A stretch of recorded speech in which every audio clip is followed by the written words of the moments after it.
With Dr. Aury Nagy here, running for District 3, a congressional seat. Thanks for being with us. Thank you for I having want to me. introduce the audience to you. Tell them who you are. Now, I know from looking at your bio, and we obviously called you doctor there at the beginning, that's your day job. That's true. That's true. I've been a physician here in Las Vegas for over 21 years. I was born in New York, but I moved here when I was 3 years old as soon as I heard about it. And I've had a chance to grow up with the city. When I got here, Las Vegas had about 120,000 people. And over the course of the last over 50 years, I've gotten to sort of grow up with the city, see where the problems are and what has made us successful. And I think that makes me uniquely qualified to know what we're going to need in Washington. Yeah, at what point did you have your successful career as a neurosurgeon? What time did you say, you know what, I'm going to try to step back from that a little bit and go to Washington and try to fix things? I wasn't actually originally intending to go to Washington. My plan was to just try to fix healthcare here in Las Vegas. I had been on the Board of Medical Examiners here for 8 years, and I had served as president for a while. And people came to me with a lot of questions about why is healthcare so bad here in Las Vegas. And we fixed what we could at the Board of Medical Examiners in terms of correcting doctors who had gone astray and speeding up the licensing process and speeding up the complaints process so doctors were corrected more quickly.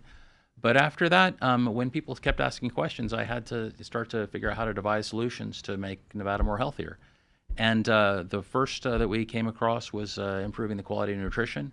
And over the last 3 years, we worked with the Clark County School District to where they're finally allowing us to allow outside vendors who provide food at higher nutritional standards than are being put forward by the federal government to provide foods in the schools. And we think it's going to create a lot of new jobs here, and it's going to improve the nutrition for all the kids in our schools, which should reduce their health problems and make them perform better. We're very excited about it, and we were able to do all of this without raising a dime in taxes, which I'm very proud of. And so that's here on the local level. So now you're looking, okay, well, how do we get even bigger change? And so you got to get to Washington for some of that. So the plan that we came up with was to when we identified what the primary problem was affordability in healthcare. It looks like the insurance companies are taking way too much out of the pie. And I have a degree in economics from Yale, and I kind of put it to use. And I came up with a plan that I think reduces healthcare costs by about 30%, both in terms of the cost of drugs and the costs of insurance premiums. And that goes a long way to improving affordability for everybody. And I was just going to go and run in the assembly. And when I talked to the people who help people run campaigns, they said, "Aury, you're the best candidate we've had in the Republican Party in 30 years. You need to run for Congress." And honestly, I refused for the first 30, 90 days that they called. And almost every day they would call me and tell me this. But it wasn't until I realized that I could pass whatever laws I wanted to here in Nevada, and the insurance companies would undo them once we got to Washington. And that it was really, the fight was going to have to be done in Washington. And when I went around to national meetings, either for the Board of Medical Examiners or for neurosurgery meetings around the country, I would attract crowds of people around me who were just impressed with what I had to say. They would say, "What you're saying is what's written in my heart. I just don't have the words to express it." And when we went to Washington and I started to tell the story to some of the congressmen and the Republican Party up there, they were so happy that there was a Republican solution for healthcare, an answer to the Democrats' continuous and ongoing cry for single-payer healthcare, which, by the way, will destroy healthcare in this country if it passes. We'll get to economics in just a second, but I just wanted to ask you a question on healthcare. The thing I hear the most here in the Valley is keeping or having doctors stay here, right? Some of them may go to school here and leave, but retaining doctors, especially specialists here in the Valley, is a difficult thing. How do you work to fix that? So primarily the goal of the plan that I put together is returning power back into the hands of patients and physicians and taking it out of the hands of big pharma and big insurance. Big pharma, they hurt us during the COVID crisis where they forced everybody to get vaccines that we're now finding out are potentially dangerous. And that's just the same thing that I was trying to advocate back in 2024 when I was going to all the leaders in our state to try to convince the governor and the other people in power that we needed to do some more testing here on our own in Vegas if the FDA wasn't going to do it. And we had set up plans with a bunch of the different universities out here to get that done. I was looking on your website. You talk about the issues and priorities to you. So you sort of mentioned it there, but you say ignite economic diversification and job creation. You talked a little bit about the job creation and some of the healthier foods for the schools, but how would you look at getting jobs here into the Valley to diversify, our economy here beyond just the hotels and casinos? So one of the things that I've been working on recently over the last 2-3 years is we've been working to bring a biotech innovation center here to Las Vegas. If that's successful, it should bring $300 million a year in business and jobs to our valley, and that's tremendous. And it's taken a lot of work to get there. There were a lot of people who doubted that it could be done who within the city, and I got to introduce them to a lot of the really, really talented innovators, some of the top-notch physicians and scientists in our community, and convince them that we can do this and succeed at it here. And our goal would be to make Las Vegas the global destination for staying young and beautiful forever. We think that's it kind of our is brand for our already, city. right? But maybe different ways of doing that. You talk on your website and your issues section about border protection. We've had candidates in talked about how the sheriff's office works with ICE, and what do you see as protecting the border when it comes to here in District 3 in Nevada?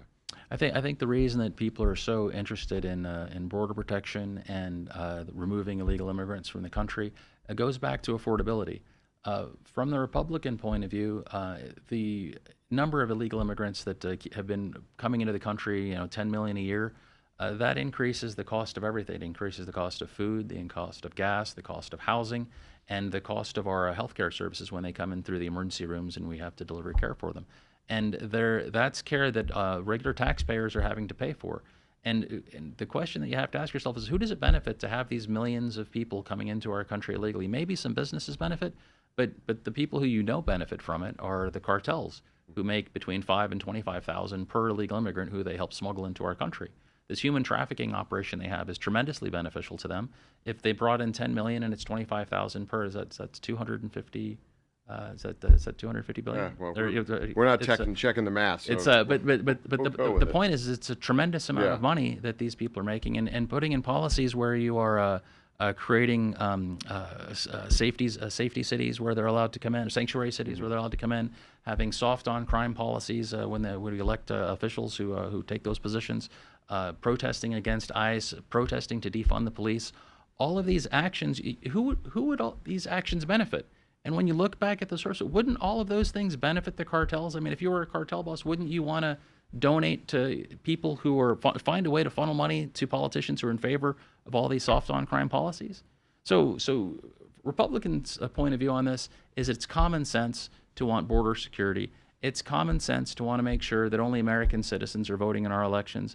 It's common sense to want to make sure that the services that taxpayers are paying for go to benefit taxpayers.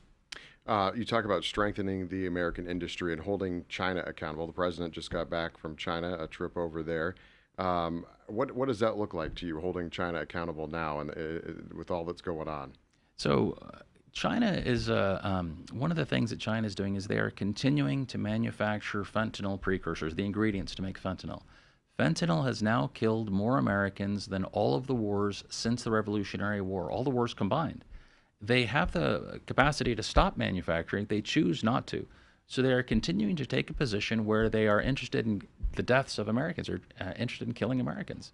And the fact that this continues, the fact that they're assisting the cartels in this operation, the fact that didn't they just arrest a mayor in California for spying in our country? She admitted to being a spy. This, I mean, so the idea that China is not the greatest threat that our country faces today. They have 2 to 3 times our population. They have our entire manufacturing infrastructure. They're racing like crazy to overtake us in technology. 5 to 10 years from now, we are not going to be able to compete with them. We have to do everything that we can right now, and it's going to take the efforts of every man, woman, and child in the country to come together to fight this threat. And the people who are taking time to divide one American against the other with these race issues and with this religion issues and these transgender ideology issues, Americans need to come together right now to help make our country strong and unified if we're going to be able to have a country that our children, our children's children are going to recognize as the one that was filled with hope like when we grow up. You talk about, you're obviously not a career politician. This is a new job, but bringing common sense leadership to Washington. I noticed, I watched a couple of your podcast episodes. There's at least one person out there watching, and I appreciate you. You know, we feel that way a lot of times. But I watched some of them. How did you get into that? I mean, and if people want to get a good idea of who you are and they log onto your website, they watch some of those podcasts. It'll tell you how you feel on a lot of different issues. That was the hope that the amount of time that you get as a politician to connect with people, you can go out and you can shake so many hands and go to so many. I've been to hundreds of events here, but there's still thousands of people who are going to vote who I'm never going to have the opportunity to meet.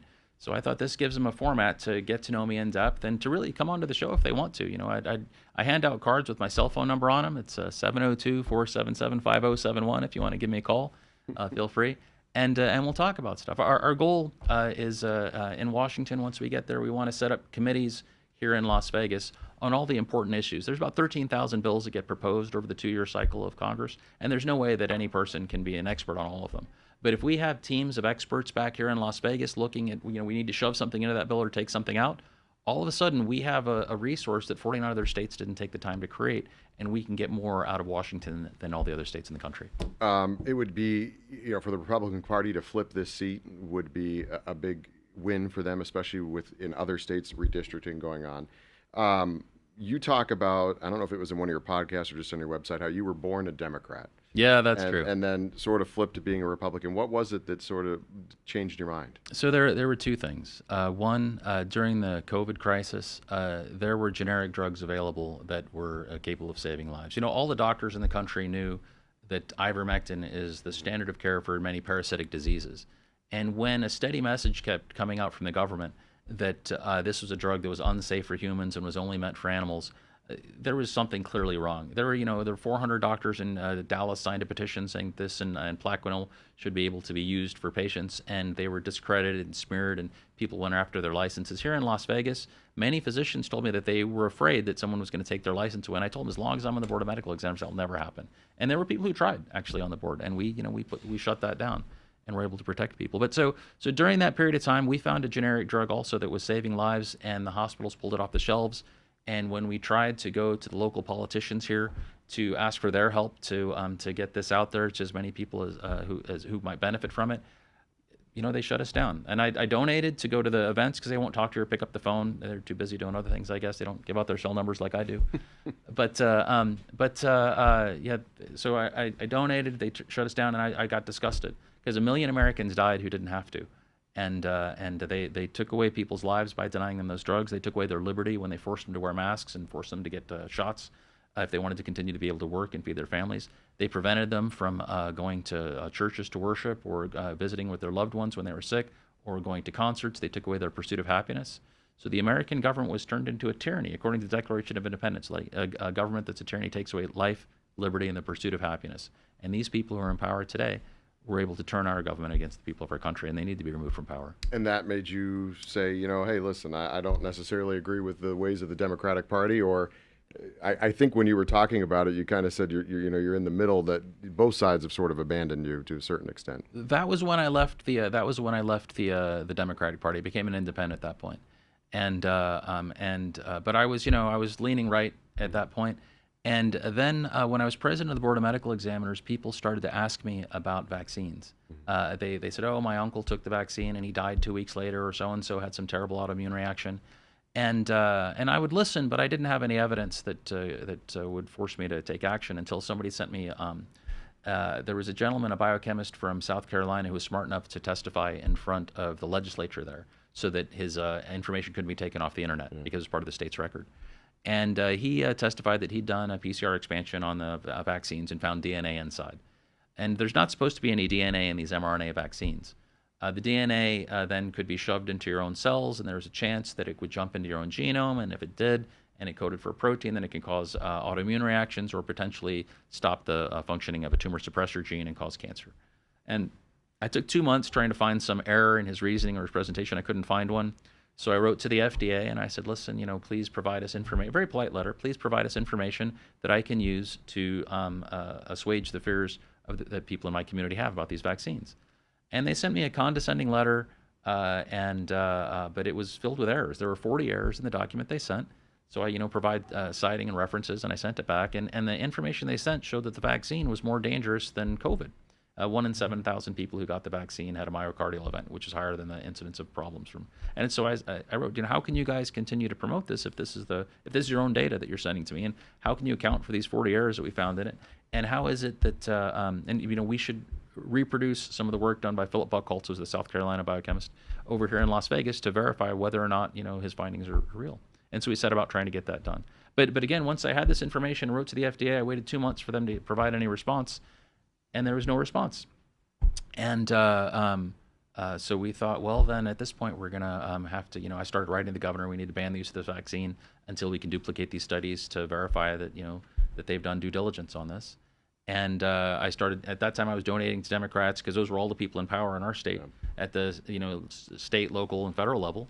And, they, again, turned their backs. And it wasn't until Donald Trump embraced RFK and made him his health secretary I saw what RFK was standing for in terms of improving nutrition in our country, and his stance on the COVID vaccines and Anthony Fauci's role. That I was like, okay, this is a guy I want to get behind. And if Donald Trump's gonna open his arms to Democrats and allow this to happen, then I'm on board and I'm going to help with with everything I can.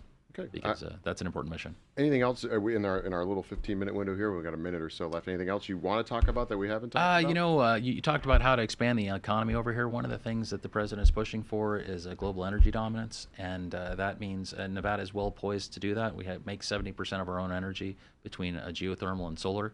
If we have the cheapest energy in the country, it means all the manufacturing jobs are going to come over here, and that's going to mean our economy will boom.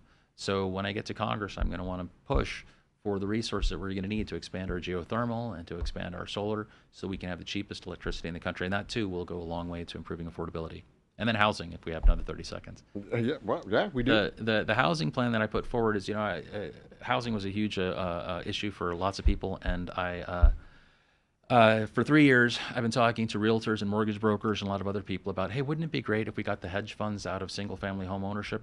Isn't that the easy? Because they own 30% of the homes in the valley. They distort the local competitive markets between buyers and sellers. Pour all the money in the world on top of it. The speculation just drives prices up. So if we removed it, then it's local people, and they're setting price, and homes become affordable. And then the president got on board with that, and he put forward a plan, I think it was back in January, to remove hedge funds from medicine. So I was so happy to see that he was on board with the same plan that we were putting forward here.